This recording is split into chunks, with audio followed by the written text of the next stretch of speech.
नमस्कार, मैं हूं अंकुर और आप देख रहे हैं सत्यहिंदी.com। सत्य हिंदी का एंड्रॉइड ऐप आ चुका है। उसको डाउनलोड करने के लिए आप इस वीडियो के डिस्क्रिप्शन में जा सकते हैं। वहां पे आपको एक लिंक मिलेगा जहां से आप ऐप को डाउनलोड कर सकते हैं। इसके अलावा इस ऐप को आप गूगल प्ले स्टोर से भी डाउनलोड कर सकते हैं। अब एक नजर डाल लेते हैं अब तक की खबरों पर। असम के करीमगंज में बीजेपी उम्मीदवार कृष्णेंदु पॉल की निजी गाड़ी में ईवीएम मिलने के मामले में चुनाव आयोग ने सख्त कार्रवाई करते हुए 4 पोलिंग अफसरों को सस्पेंड कर दिया है। पाथरकांडी से उम्मीदवार कृष्णेंदु पॉल की निजी गाड़ी में ईवीएम मिलने के वीडियो को पत्रकार अतानु भुआन ने गुरुवार रात को ट्वीट किया था। चुनाव आयोग ने 149 नंबर के पोलिंग स्टेशन पर फिर से मतदान कराने का आदेश दिया है। ये station Ratabari Indira MB school में है।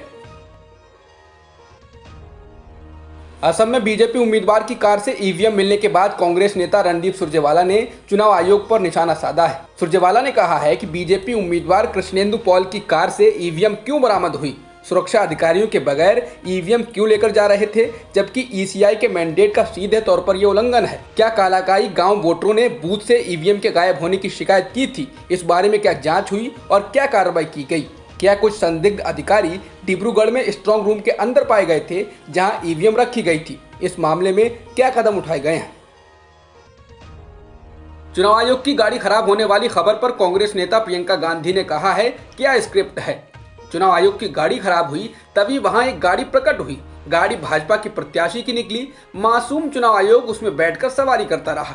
प्रिय चुनाव आयोग, माजरा क्या है? क्या आप इस देश को इस पर कुछ सफाई दे सकते हैं या हम सब मिलकर बोलें चुनाव आयोग की निष्पक्षता को वणक्कम। असम में बीजेपी उम्मीदवार की कार में कथित तौर पर ईवीएम बरामद होने की वीडियो वायरल होने के बाद कांग्रेस नेता प्रियंका गांधी ने कहा है कि हर बार ऐसे वीडियो सामने आते हैं जिनमें प्राइवेट गाड़ियों में ईवीएम ले जाते हुए पकड़े जाते हैं और हर बार इनमें कुछ बातें बहुत ही कॉमन होती हैं। पहली, गाड़ी बीजेपी उम्मीदवार या उनके साथियों से जुड़ी हुई होती है। दूसरा, वीडियो को एक घटना मानकर और झूठ बताकर खारिज कर दिया जाता है और बीजेपी अपनी मीडिया मशीनरी से उस व्यक्ति को ही आरोपी ठहरा देती है जिसने ये एक्सपोज किया होता है। प्रियंका ने कहा कि ऐसी कई सारी घटनाएं रिपोर्ट हो रही हैं। चुनाव आयोग को इन शिकायतों पर निर्णायक रूप से कार्रवाई करने की जरूरत है और सभी राष्ट्रीय पार्टियों को ईवीएम के इस्तेमाल की जरूरतों पर गंभीर रूप से पुनर्मूल्यांकन करना चाहिए। शुक्रवार को असम में चुनावी रैली करने पहुंची कांग्रेस महासचिव प्रियंका गांधी वाड्रा को अपनी चुनावी रैलियों को रद्द करना पड़ा है। ऐसा उन्होंने उनके पति रॉबर्ट वाड्रा के कोरोना पॉजिटिव होने के बाद किया है। प्रियंका की शुक्रवार को असम में 3 चुनावी रैलियां थीं। उन्होंने कहा है हालांकि उनकी रिपोर्ट निगेटिव आई है, लेकिन डॉक्टरों ने सलाह दी है कि वे खुद को कुछ दिनों के लिए आइसोलेट कर लें। प्रियंका ने इसके लिए माफी मांगते हुए कहा है कि असम के अलावा कल के तमिलनाडु और परसों के केरल के दौरों को भी उन्हें रद्द करना पड़ा है। उन्होंने पार्टी के उम्मीदवारों को शुभकामनाएं देते हुए कहा है कि कांग्रेस इन चुनावों में जीत दर्ज करेगी। बता दें, प्रियंका के आइसोलेट होने से कांग्रेस कैंपेन को तगड़ा झटका लगा है। तमिलनाडु में अक्सर विरोध का सामना करते रहे प्रधानमंत्री मोदी की इस बार राज्य में चुनाव प्रचार करने की मांग बढ़ गई है। बीजेपी के विरोधी गठबंधन के दल डीएमके के नेता उनसे चुनाव प्रचार करने का आग्रह कर रहे हैं। वो ये आग्रह अपने लिए नहीं बल्कि बीजेपी या इसके गठबंधन के सहयोगी एआईएडीएमके के नेताओं के पक्ष में करने के लिए कह रहे हैं। चौंके नहीं, दरअसल डीएमके के नेता ट्विटर पर प्रधानमंत्री मोदी को टैग कर उन पर तंज कस रहे हैं। वे तंज स्वरूप ही कहते हैं कि यदि मोदी ने बीजेपी या एआईएडीएमके के नेताओं के लिए प्रचार किया तो डीएमके की जीत का फासला और बढ़ जाएगा। कुंभुम से डीएमके के एक उम्मीदवार कुंभुम एन रामकृष्ण ने ट्वीट किया, प्रिय प्रधानमंत्री मोदी, कृपया कुंभुम निर्वाचन क्षेत्र में प्रचार करें। मैं यहाँ डीएमके का उम्मीदवार हूँ और ये मेरे विजय मार्जिन को बढ़ाने में मेरी मदद करेगा। धन्यवाद सर। इसी प्रकार से ऐसे ट्वीट करने वालों की संख्या करीब दहाई में है। तमिलनाडु में 6 अप्रैल को होने वाले विधानसभा चुनाव से ऐन पहले विपक्षी दल डीएमके के नेता एमके स्टैलिन के रिश्तेदार के घर आयकर के छापे पड़े हैं। रिपोर्ट के अनुसार उनकी बेटी और दामाद के 4 ठिकानों पर केंद्रीय एजेंसी आयकर विभाग कार्रवाई कर रहा है। डीएमके ने आरोप लगाया है ये कार्रवाई राजनीति से प्रेरित है। राज्य में सत्ताधारी एआईएडीएमके का केंद्र में सत्ताधारी दल बीजेपी से गठबंधन है और राज्य में डीएमके विपक्ष में है और उसका कांग्रेस से गठबंधन है। दामाद के यहाँ आयकर विभाग की छापेमारी के बाद डीएमके चीफ एमके स्टैलिन ने कहा है, मैं एमके स्टैलिन हूँ। इस स्टैलिन ने इमरजेंसी और मीसा का सामना किया है। मैं इन आईटी छापों की वजह से डरूंगा नहीं। स्टैलिन ने कहा कि पीएम मोदी को पता होना चाहिए कि मैं एआईएडीएमके का नेता नहीं हूं। चुनाव से पहले डीएमके चीफ के रिश्तेदारों के यहां छापेमारी पर तृणमूल कांग्रेस के नेता डेरेक ओब्रायन ने ट्वीट कर कहा है, इसमें नया क्या है। बीजेपी, नरेंद्र मोदी और अमित शाह एजेंसियों की कमान संभाले हुए हैं। तमिलनाडु में एक राजनीतिक प्रतिद्वंदी के खिलाफ की गई साजिश से आप उन्हें हरा नहीं सकते हैं। हम डीएमके और स्टालिन के खिलाफ कठोर राजनीतिक प्रतिशोध की कड़ी निंदा करते हैं।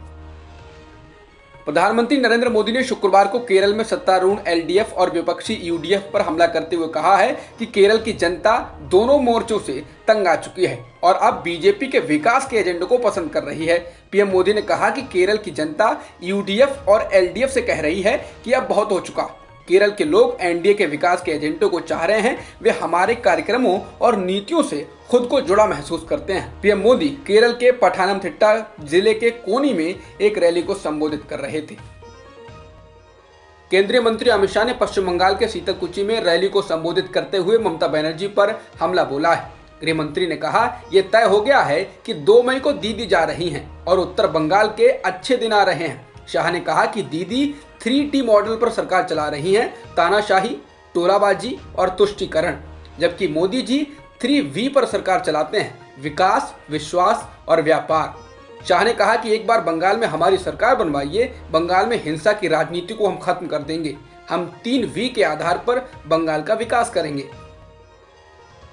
प्रधानमंत्री मोदी ने पश्चिम बंगाल में एक चुनावी रैली में कहा कि इस बात में कितनी सच्चाई है कि मुख्यमंत्री ममता बनर्जी चुपके से किसी दूसरी सीट से भी पर्चा भरने जा रही हैं। इस दौरान उन्होंने पहले की तरह ममता बनर्जी को ओ दीदी करके भी बुलाया, जिसके जवाब में टीएमसी ने कहा कि दीदी नंदीग्राम से जीत रही हैं और दूसरी सीट से चुनाव लड़ने का सवाल नहीं उठता है। प्रधानमंत्री जी, लोगों को गुमराह करना बंद करिए, उससे पहले कि वो नामांकन के बाद आपका झूठ पकड़ लें। टीएमसी ने इसके साथ ही ममता बनर्जी को राष्ट्रीय नेता दिखाने की कोशिश करते हुए कहा कि आप 2024 के लिए वाराणसी के अलावा कोई सुरक्षित सीट देख लीजिए, क्योंकि वाराणसी में आपको चुनौती मिलने वाली है।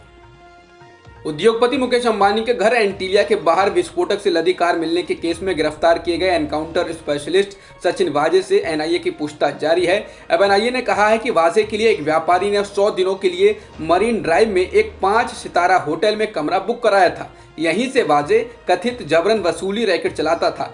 बता दें, एंटीलिया और जांच एजेंसी द्वारा दर्ज की गई हत्या के मामले में डीसीपी रैंक तक के 35 अधिकारियों से एनआईए द्वारा पूछताछ की जा चुकी है। कोरोना संक्रमण दूसरी लहर में पहले से ज्यादा तेज गति से फैल रहा है। कोरोना के आंकड़े ही ये साफ दिखा रहे हैं। 22 मार्च को यहां एक दिन में करीब 40,000 मामले थे, वहीं 10 दिन में यानी 1 अप्रैल को ये आंकड़े दोगुने से ज्यादा होकर 81,000 पहुंच चुके हैं। हालांकि इस बीच एक राहत की खबर ये है कि मृत्यु दर में काफी कमी आई है। टीओआई की रिपोर्ट के अनुसार राहत की बात यह है कि कोरोना संक्रमितों की मृत्यु दर महाराष्ट्र में करीब 75%, पंजाब में 41%, गुजरात में 83%, मध्य प्रदेश में 72% और चंडीगढ़ में 65% कम हुई है। इससे साफ तौर पर जाहिर होता है कि कोरोना पहले से कम घातक हुआ है। वहीं वैज्ञानिकों ने एक शोध में कहा है कि दूसरी लहर 20 अप्रैल तक ही हो सकती है, इसके बाद ये कम पड़ जाएगी। महाराष्ट्र में कोरोना के मामले तेजी से बढ़ रहे हैं। इस बीच पुणे में प्रशासन ने 1 हफ्ते के लिए कर्फ्यू लगाने का फैसला किया है। ये कर्फ्यू हर रोज 12 घंटे के लिए लगाया जाएगा। शनिवार सुबह 6 बजे से यह आदेश लागू हो जाएगा। इसके बाद अगले शुक्रवार को स्थिति का जायजा लेने के बाद आदेश की समीक्षा की जाएगी। दिल्ली के मुख्यमंत्री अरविंद केजरीवाल ने साफ कहा है कि दिल्ली में लॉकडाउन नहीं लगाया जाएगा, वह भी तब जब एक दिन में 3500 से ज्यादा संक्रमण के मामले आए हैं। केजरीवाल ने कहा है कि दिल्ली में कोरोना की चौथी लहर है, लेकिन अभी लॉकडाउन लगाने का कोई विचार नहीं है। अगर लॉकडाउन की जरूरत महसूस होती है तो पहले दिल्ली के लोगों की राय ली जाएगी। भारत ने अब जाकर म्यांमार में सेना द्वारा की जा रही कार्रवाई की निंदा की है। भारत के विदेश मंत्रालय के प्रवक्ता अरिंदम बागची ने कहा, हम किसी भी प्रकार की हिंसा का विरोध करते हैं। हम मानते हैं कि कानून का राज रहना चाहिए। हम म्यांमार में लोकतंत्र की बहाली के पक्ष में हैं। इसके साथ ही भारत ने म्यांमार में बंदी बनाए जा रहे राजनीतिक कैदियों की रिहाई का भी समर्थन किया है। बता दें, म्यांमार में फरवरी में सेना ने तख्ता पलट कर दिया था, जिसके बाद से देश की सर्वोच्च नेता आंग सान सूची को हिरासत में ले लिया गया। इसके अलावा म्यांमार की सेना प्रदर्शनकारियों पर गोलीबारी भी कर रही है, जिसमें सैकड़ों लोगों की जान जा चुकी है। अमेरिका के विदेश सचिव एंटनी ब्लिंकेन द्वारा मानवाधिकार के मुद्दों को लेकर जारी रिपोर्ट पर भारत ने प्रतिक्रिया दी है। इस रिपोर्ट में भारत में मानवाधिकारों के मुद्दों की एक लंबी लिस्ट है। इसी पर भारत के विदेश मंत्रालय के प्रवक्ता अरिंदम बागची ने इस रिपोर्ट से सहमति जताने से इनकार कर दिया। साथ ही कहा, यह स्पष्ट रूप से अमेरिकी सरकार का आंतरिक मामला है, हम इसमें पार्टी नहीं हैं, लेकिन हाँ, उनको भारत में घटनाक्रम की उचित समझ होनी चाहिए। बता दें, यूएस की इस रिपोर्ट में भारत में पुलिस द्वारा गैरकानूनी और मनमानी हत्याओं, जेल अधिकारियों द्वारा अत्याचार और मनमानी गिरफ्तारियों का उल्लेख किया गया है। अब तक की खबरों में इतना ही। बाकी खबरों के लिए बने रहिए सत्यहिंदी.com के साथ। सत्य हिंदी का ऐप डाउनलोड करें गूगल प्ले स्टोर पर।